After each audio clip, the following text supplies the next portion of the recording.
Bagaimana Allah memandang pendosa yang belum bertobat?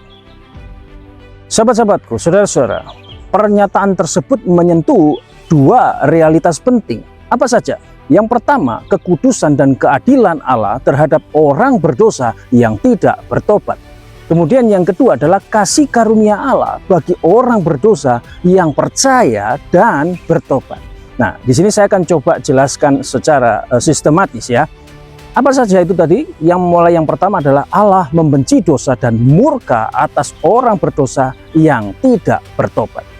Nah, sebelum seseorang percaya kepada Kristus, statusnya adalah orang berdosa yang menjadi objek murka Allah. Bukan hanya dosanya yang menjadi masalah, tetapi seluruh keberadaannya itu terhitung sebagai musuh Allah. Mazmur 5 ayat 4 sampai dengan 5 berkata, "Sebab engkau bukanlah Allah yang berkenan kepada kefasikan, orang jahat tak akan menumpang padamu, pembual tidak akan tahan di depan matamu. Engkau membenci semua orang yang melakukan kejahatan." Kemudian Efesus 2 ayat 3 dikatakan di sana apa? "Sebenarnya dahulu kami semua juga terhitung di antara mereka, ketika kami hidup di dalam hawa nafsu daging dan menuruti kehendak daging dan pikiran kami yang jahat. Pada dasarnya kami adalah orang-orang yang harus dimurkai sama seperti mereka yang lain." Amin. Nah, saudara-saudara, sahabat-sahabatku, dari ayat-ayat ini kita melihat bahwa Allah tidak hanya membenci dosa, tetapi orang yang terus tinggal dalam dosa itu adalah objek murka dan kebencian Allah. Ini menunjukkan apa? Ini menunjukkan betapa seriusnya posisi orang berdosa yang belum bertobat di hadapan Allah yang kudus itu. Itu yang pertama. Kemudian yang kedua, Allah membenci dosa tetapi mengasihi orang berdosa yang bertobat. Nah, saudara-saudara, sahabat-sahabat, namun setelah seseorang itu percaya kepada Kristus, statusnya berubah. Dia tidak lagi menjadi objek murka Allah, tetapi menjadi anak Allah yang dikasihi. Allah tetap membenci dosa yang dilakukan anak-anaknya, tetapi dia mengasihi orangnya, memulihkan dan mendisiplinkan mereka. Roma 5 ayat 8 berkata, "Akan tetapi Allah menunjukkan kasih-Nya kepada kita oleh karena Kristus telah mati untuk kita ketika kita masih berdosa."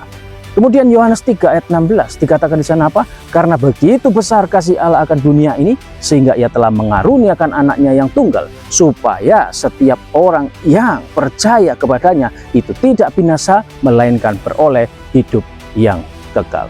Lagi di dalam Ibrani 12 ayat 6 dikatakan di sana apa? "Karena Tuhan menghajar orang yang dikasihinya, dan Dia menyesah orang yang diakuinya sebagai anak." Saudara-saudara, dalam kasih karunia-Nya, Allah tidak membuang orang percaya meskipun mereka itu jatuh di dalam dosa. Dia membenci dosa itu, tetapi sebagai Bapa yang penuh kasih, Dia mendisiplinkan mereka agar mereka itu kembali ke dalam hidup dalam kekudusan. Ya, kesimpulannya, sebelum percaya, Allah itu membenci dosa dan juga membenci orang yang berdosanya. Karena apa? Karena seluruh eksistensinya itu memberontak kepada Allah. Namun, jika sudah percaya, Allah tetap membenci dosanya, tetapi mengasihi orangnya itu sebagai anak, dan Dia mendidik, memulihkan, dan juga menuntun mereka. Saya coba berikan ilustrasi ya. Sama seperti seorang hakim yang adil, itu tidak hanya membenci kejahatan, tetapi juga harus menghukum penjahatnya. Namun, seorang ayah yang menemukan anaknya jatuh dalam dosa tidak menghancurkan anaknya, tetapi menegur dan mengarahkan anaknya agar kembali ke jalan yang benar. Allah dalam kasih karunia-Nya menjadi Bapa bagi orang berdosa yang bertobat. Amin.